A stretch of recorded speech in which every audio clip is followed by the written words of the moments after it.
be honest, I had officially kind of decided to take a couple years off of songwriting and doing music, simply, well, because of COVID, but we had done a couple tracks produced from home, and then, you know, the world changed somewhat, and had to shift gears a little bit just to refocus on what we were going to do for work and whatnot.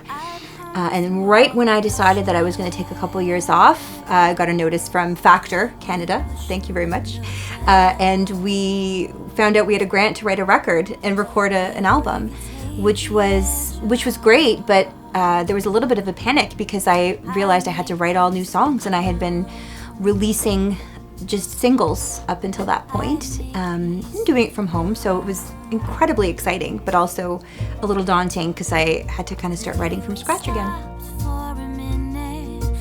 One of the singles that'll be released first is about what happens when we just have to stop for a minute, and we don't really have that choice, and it's a good thing, and talked a little bit about the beauty of having to just stop and slow down and just redo stuff.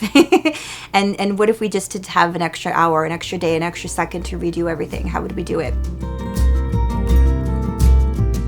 The day we stopped for a minute, I miss my call to war. Dancing in the window, I forgot we were the show. How many ways to measure the things that keep us real? The day we stopped for a minute. The whole concept behind the album is about how the voice can carry if we use it properly, and we illuminate each other to use our voices properly. So that's where my voice came from.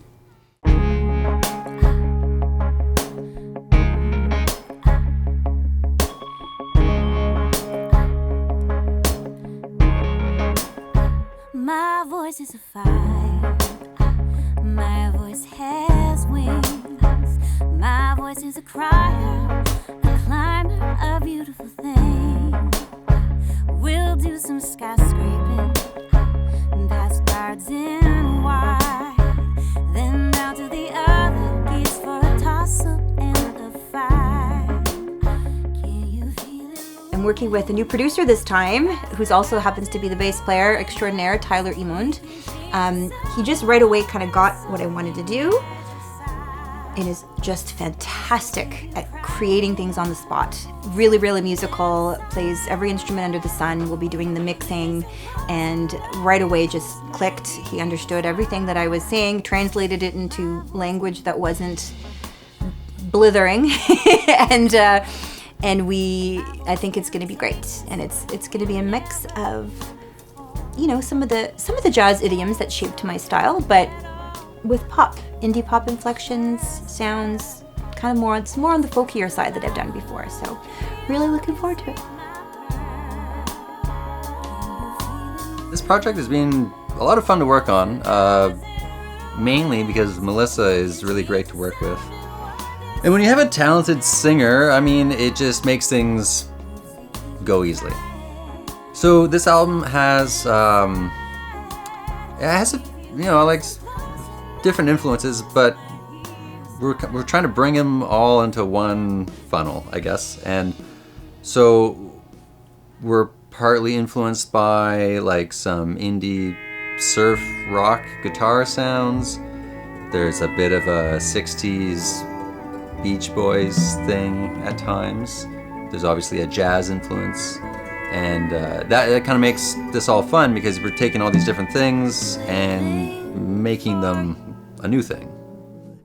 It's easy living, it's easy to live when you're in love, and I'm so in love.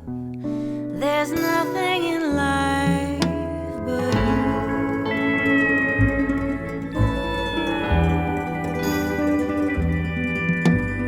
I'm thrilled to be back at Canterbury because it's where I did my first 2 albums, and it just feels like a recording home. So I'm thrilled to be back in here with Jeremy Darby and the dog. I'm giving